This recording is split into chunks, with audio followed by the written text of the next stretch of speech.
In this video, you'll learn a simple but powerful framework for investing. I'll cover the 3 things you can do with your money, how they work, and most importantly, how you use that knowledge to invest for your goals and avoid costly mistakes. Today, we're here to talk about not the Bermuda Triangle, but the investment triangle. I know it's a little corny, but we got to do whatever we can to make this investing stuff interesting and engaging because this is stuff everybody needs to know. For this Triangle series, I will be your host. I'm Dana Anspach, founder and CEO of Sensible Money. So, for those of you who aren't really familiar with the Bermuda Triangle, well, it's an area off the southeast coast of Florida that is known for unpredictable outcomes.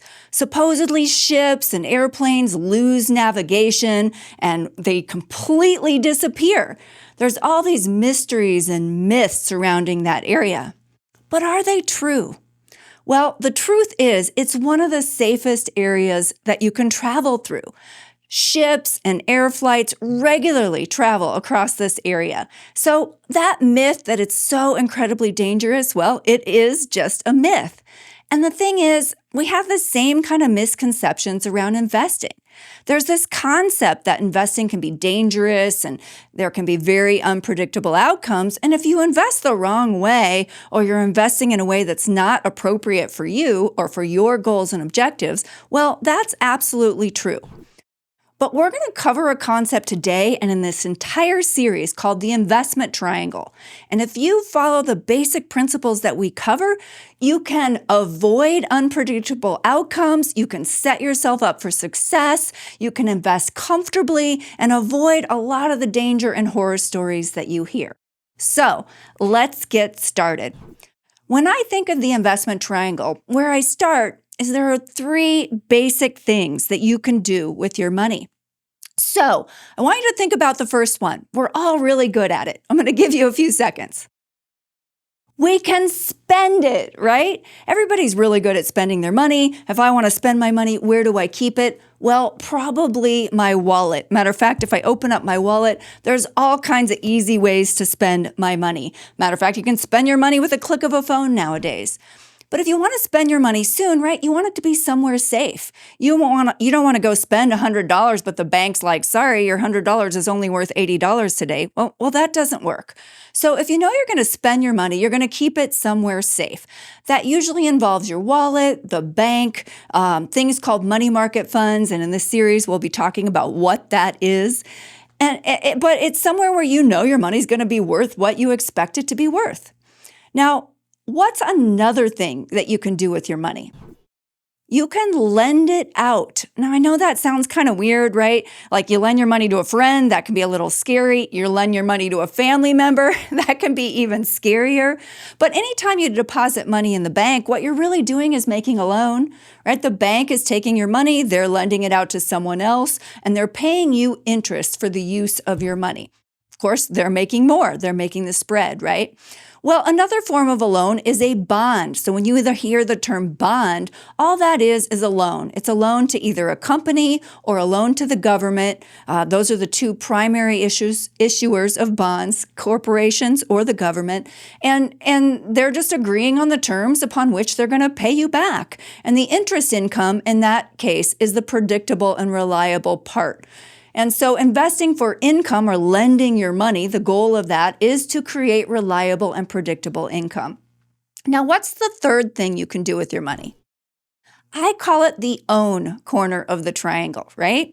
If you're going to own it, that means it's something that you expect will grow your wealth over time.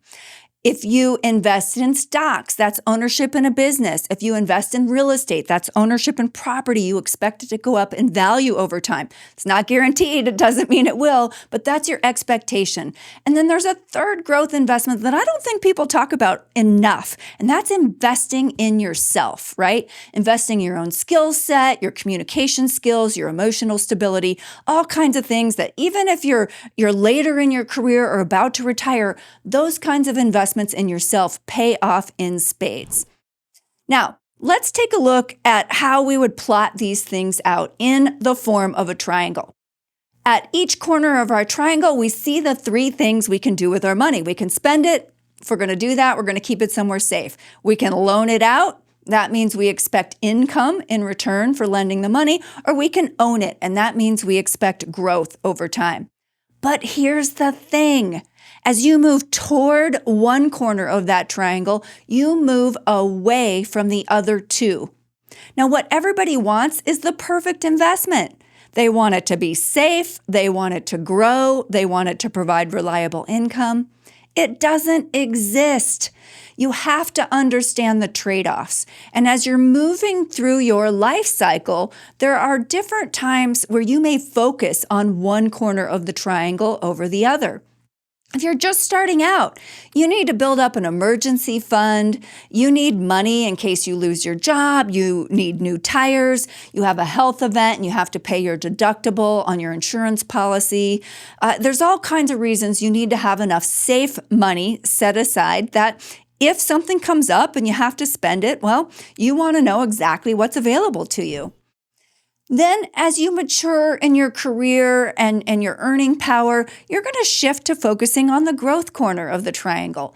The objective mid-career is really to grow your wealth over time, right? You want to grow a nest egg large enough that eventually it's going to provide enough income, reliable cash flow for you to live off of. So as you get closer to retirement, usually you start really thinking about this about 10 years out, certainly by 5 years out from your desired retirement date. That's when you really start to shift more focus on that income corner of the triangle and figuring out, well, how do you align your investments now so that they all work together to produce predictable and reliable income? So this is our investment triangle. It can form the cornerstone of sound principles at investing, or sound principles around investing. So let's take a quick look at each corner of this triangle. And then in this series, we're going to move on and do a deep dive on multiple corners. There are only 3 corners of the triangle, but we're going to do a deep dive on each corner of the triangle and expand upon several of these concepts. Where I want to start, though, is with the safety corner. So if you're investing in something safe, you have your principal, that's the flat line. As I said, if you go to the bank, you put $1,000 in your savings account, well, you're not going to worry that the bank's going to tell you a few months later, I'm sorry, your $1,000 is only worth $900 today, or only $800, right? You know what you're going to get. Now, if you leave your money in the bank for a long period of time, years, well, there's inflation. And so you may be able to get your $1,000 back out several years, but it may not buy the same amount of goods and services. But that's not why you're investing in the safety corner. You invest in the safety corner primarily to preserve and reserve assets for upcoming spending. It might be a down payment on a house. It might be next year's cash flow that you need while you're retiring. But what's going to fluctuate is the amount of interest. And so you see a snapshot here of interest rates at various points in history. These are interest rates based on the 1-month Treasury bill. Don't know what a Treasury bill is? Well, we'll be talking about that in this series. But rates hit a high of about 6.5% in modern history in about the year 2000. And then they stayed at zero from 2009 to about 2016. By 2024, they were up to about 5.3%. And as I'm filming this in January 2026, they're creeping back down below 3.5%. So if you want to invest for income, well, this isn't the place to do it, right?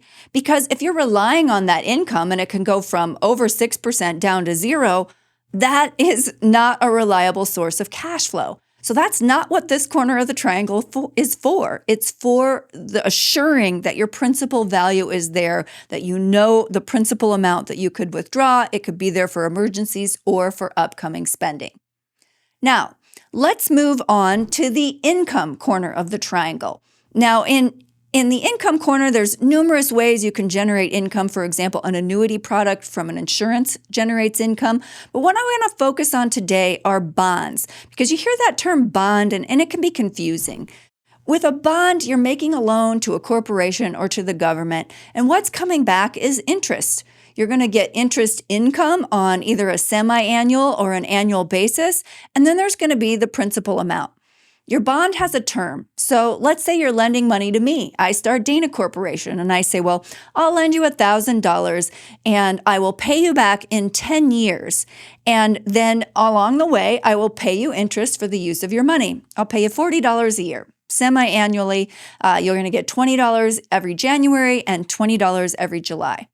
Great. If you feel that Dana Corporation is going to be around and there are ratings companies that help you assess the financial soundness of the company, then this could be a good way to generate predictable and reliable income. But what happens if you want to sell that bond before maturity?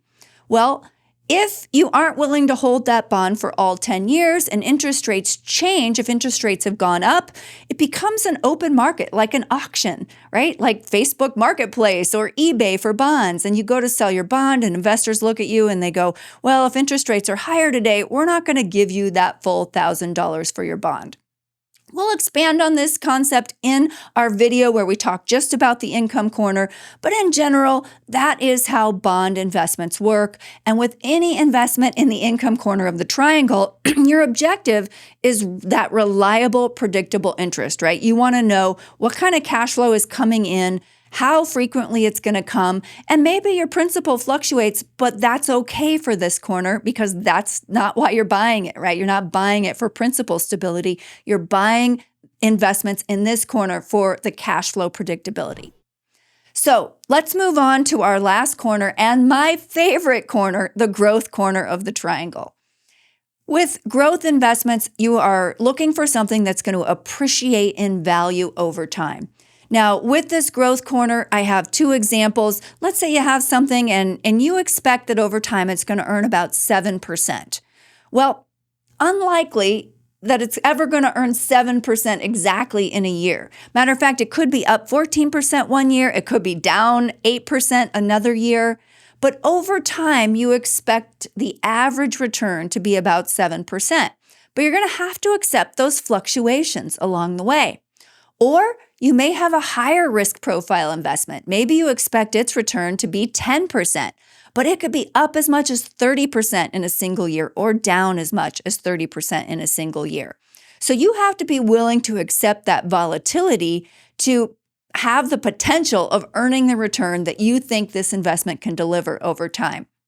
The biggest mistake I see people make when approaching the growth corner of the triangle is not understanding the time frame and not having realistic expectations about what they should expect and over what time frame. They might buy something, a stock or a mutual fund type investment, and it does go down 10%, 15%, or even more. This stuff doesn't work, and they're out of there. But they didn't really understand that in order for that investment to do what you expect it to do, you have to have a time frame. In some cases, that's 10 or even 15 years, and let that investment play out over its intended time frame.